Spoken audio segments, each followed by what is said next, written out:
This is actually a very special time, I know, for all of us, and certainly for me. But so let me start before I start babbling. In 2002, I actually wrote a tribute to Serge Moscovici. It was called The Art of Mentoring. It's personal. Little did I think that a dozen years later, we would be mourning his passing and I would be delivering another tribute. This is a special time for me to pay tribute who was my most important mentor for over 40 years. The timing is prescient because I've just finished my first book for a non-academic, a wide audience. In fact, I was going to show you the title because it shows a fish going in one direction and a little red one going in the other direction, okay? And essentially, writing this book probably brought home just how much influence Serge had on the way I think, as well as on the specific studies that I was citing in the book. There's a reason why I dedicated it to him, along with Henri Tajfel and Leonard Berkowitz. Serge would like the title. It's called In Defense of Troublemakers, The Power of Dissent in Life and Business. And even that title owes a debt to Serge. The importance of applicability to life and business being one aspect, okay? And in writing this book, I came to appreciate even more his impact on the field and on me personally. I'll confine my comments to the specific area of minority influence. And in fact, I found very interesting and will add to some of the general points made by Juan Pérez and his collaborators in this recent very touching tribute to Serge. They captured the elements, I think, of the way he thought. And those insights match my experience on his contributions to minority influence. They also illustrate his contributions beyond specific writings. The first is the importance of common sense, something we know that is not so common. Serge was skeptical of experiments as a method of verification, and he disliked studies that added one more variable, which is that we know is the easy way to publish. You know, you have a regular paradigm everybody's familiar with, and you add something, and so it's familiar, and you get past the gates, where if you try to do something quite novel, you get asked a lot of questions. He often said to me, though, in terms of applicability and common sense, is that we should be speaking to sociologists, anthropologists, political scientists, teachers, lawyers, businessmen, healthcare workers, and instead we were only talking to each other. A second of the contributions that I'm playing off of Juan's and his collaborators' article is that he was keenly aware of the fact that individuals are embedded in relationships and social groups. We're not solitary. Communication is not just a set of words. Opinion change is not just in the head of an individual as a recipient of persuasive attempts. Influence is part of a relationship, one that is shaped by the sender and the receiver. Serge was able to see that persuasion flows not just from those high on the totem pole in terms of power or numbers. This is what most of us were taught in that era. But from those low on those dimensions. Minorities can influence majorities as well as vice versa. And it's the combination of this insight and Serge's focus on real-world applicability that gave us this new field of minority influence. It changed the way we thought about influence.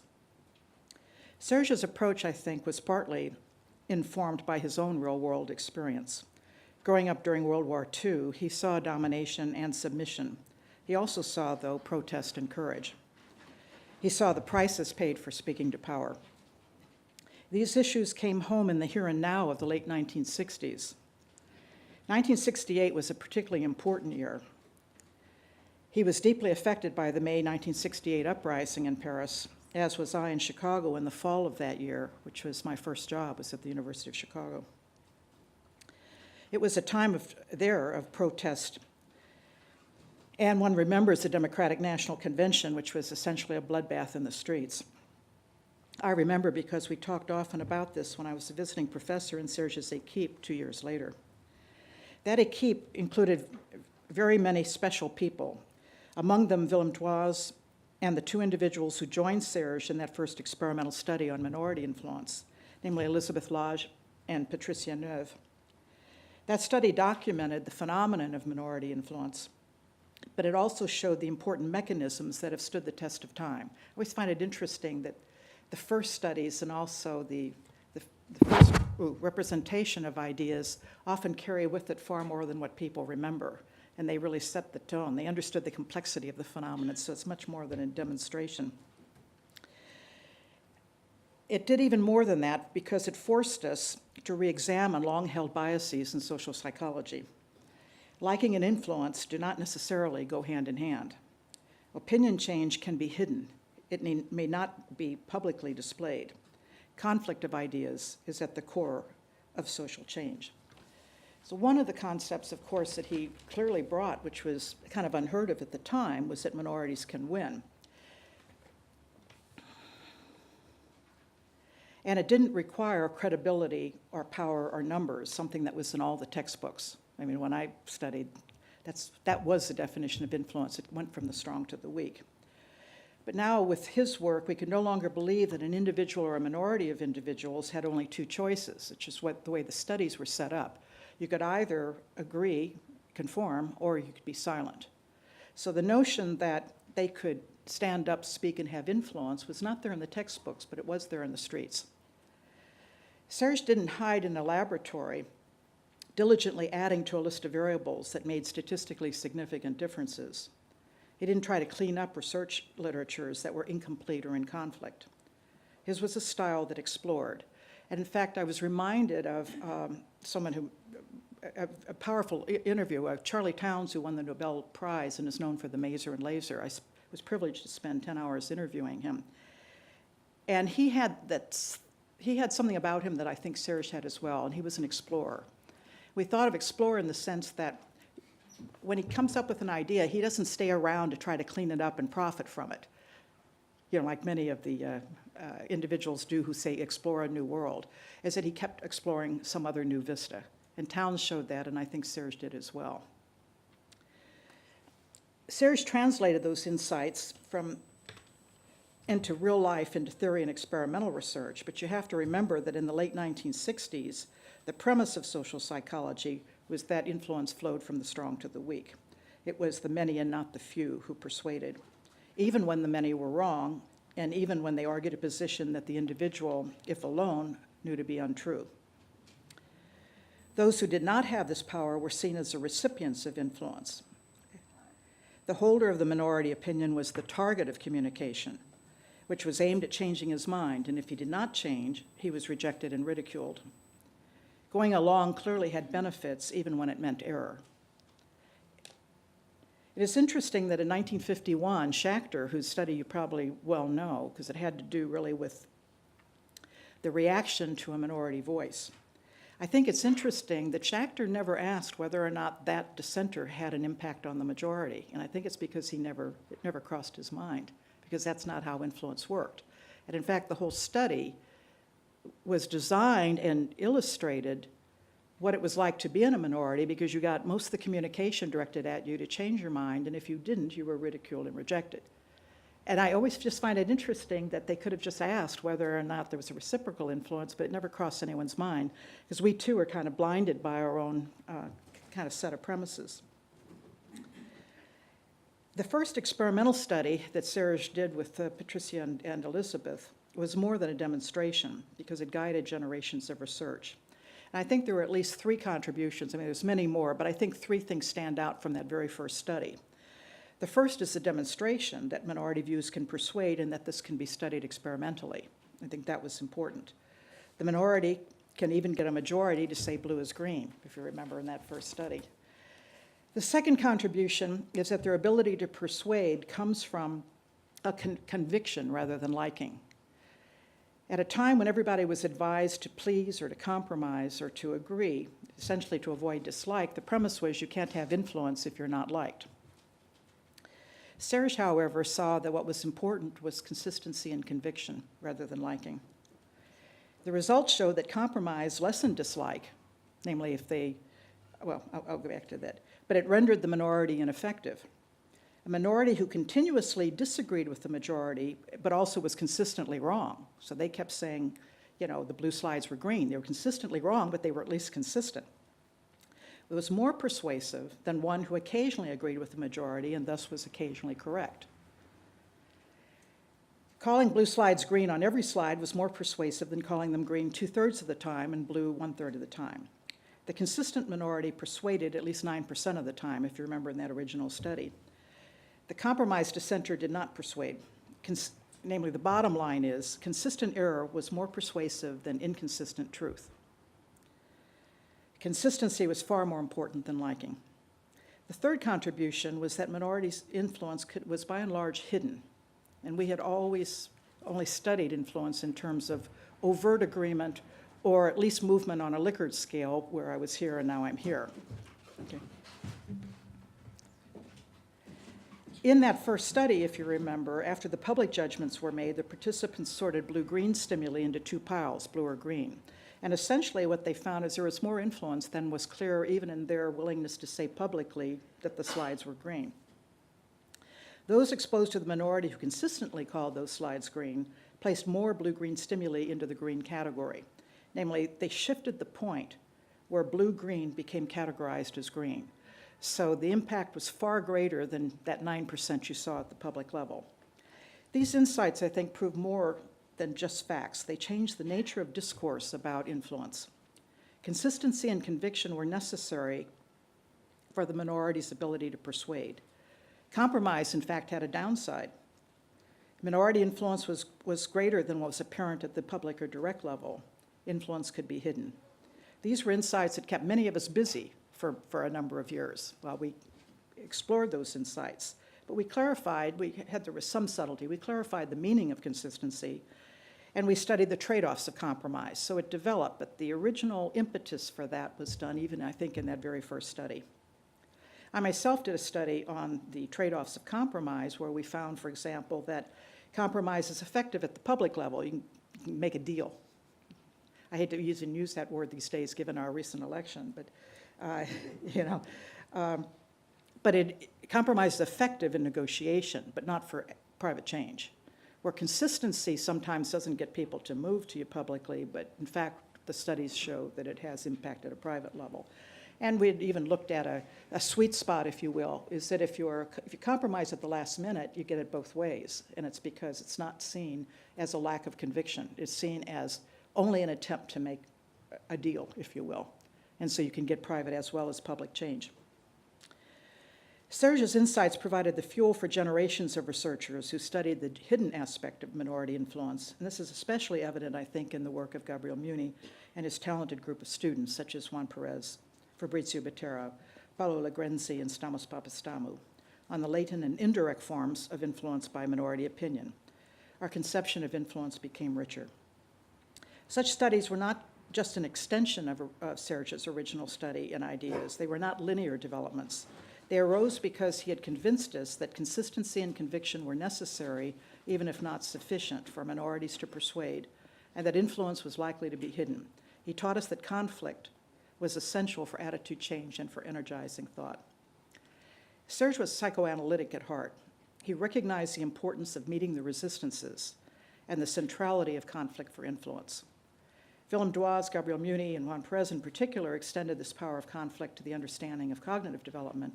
My own work took a different tack, but it also owes a debt to that insight about the value of conflict. As an American trained in the US, except for a formative year with Henri Tajfel in Oxford, is that I had to actually move away from that training and take seriously Serge's image of American social psychology, as difficult as that was to take sometimes.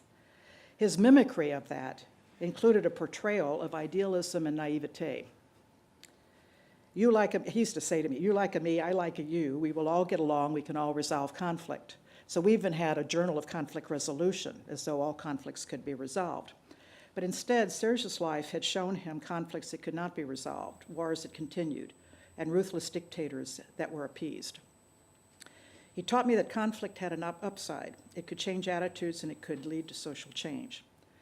My own interests move away from persuasion, namely from winning, from changing attitudes to a focus on the quality of thought and decisions. However, retained the lesson about the importance of conflict of ideas. With a long-standing interest in jury decision-making, it soon became clear to me that I cared less about who won than whether or not the jury made the right decision. More accurately, I cared about whether the jury engaged in good decision-making processes. I came to appreciate the importance of conflict of ideas for that good decision-making. In one of our very early studies, I watched dozens of long deliberations over and over again and essentially saw that when a minority voice was present, those groups considered more evidence, more ways of viewing the evidence, and exhibited good decision-making. That insight essentially came from what Serge and that Serge had planted about the importance of conflict. And in fact, in our work, it showed that it causes people are stimulated to think in different ways. When it's a majority, they think in narrow ways from the majority perspective. And when it's a dissenter, they think in broad ways, the kind of ways you wish you could train people to do. And repeatedly, we find the decision-making is better. I'm going to kind of rush so that I can get through to kind of, I think, the more personal kind of part. I would be remiss if I didn't indicate Serge's influence, at least on me personally, and I know on the rest of you. Many of you in the audience have similar stories, I know. I saw seeds of Serge's ideas on first meeting him at Royaumont. I actually go back that far. It was the beginning of the European Association.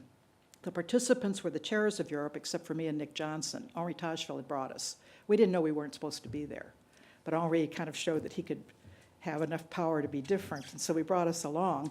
For me, it was life-changing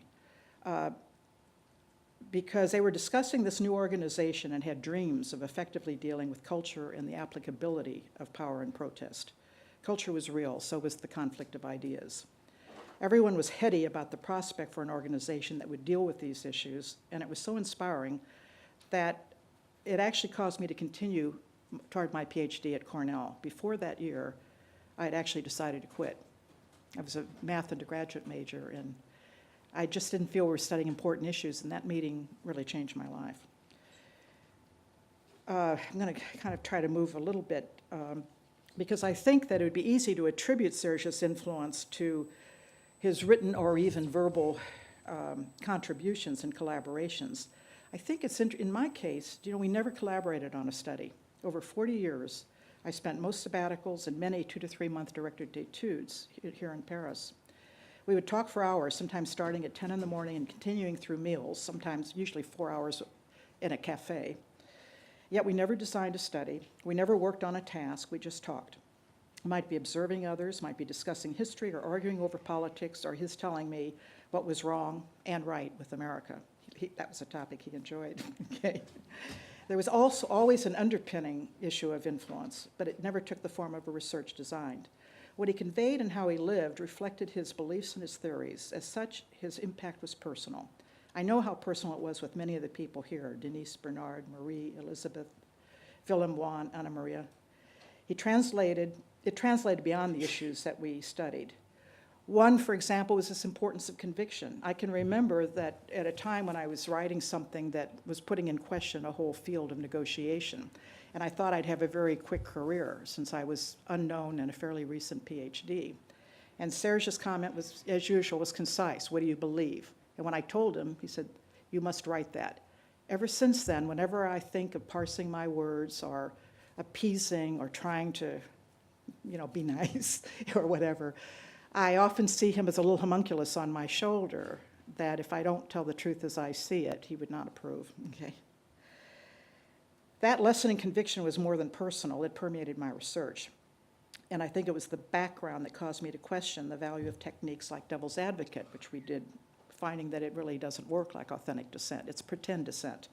It affected the work we did on brainstorming that I did with Marie and Bernard here, both in Paris and in the United States, where we took on that long-standing notion you shouldn't criticize the ideas of others, one of the cardinal rules of brainstorming.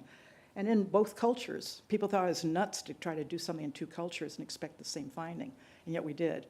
And that essentially, the conflict not only didn't lessen the amount of ideas, as it actually improved it. So much for the unexamined premises of social psychology.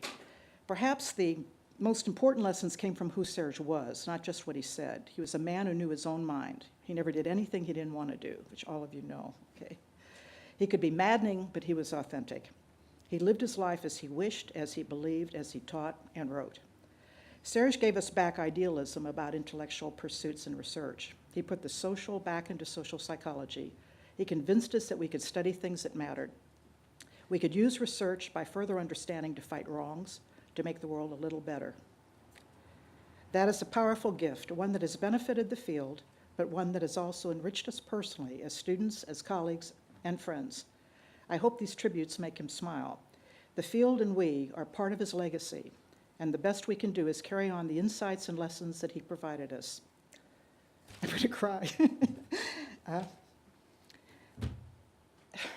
I promised I wouldn't do this, but I found that at the end, and I was reading this last night and it really affected me, is a rest in peace, Serge. You were sorely missed.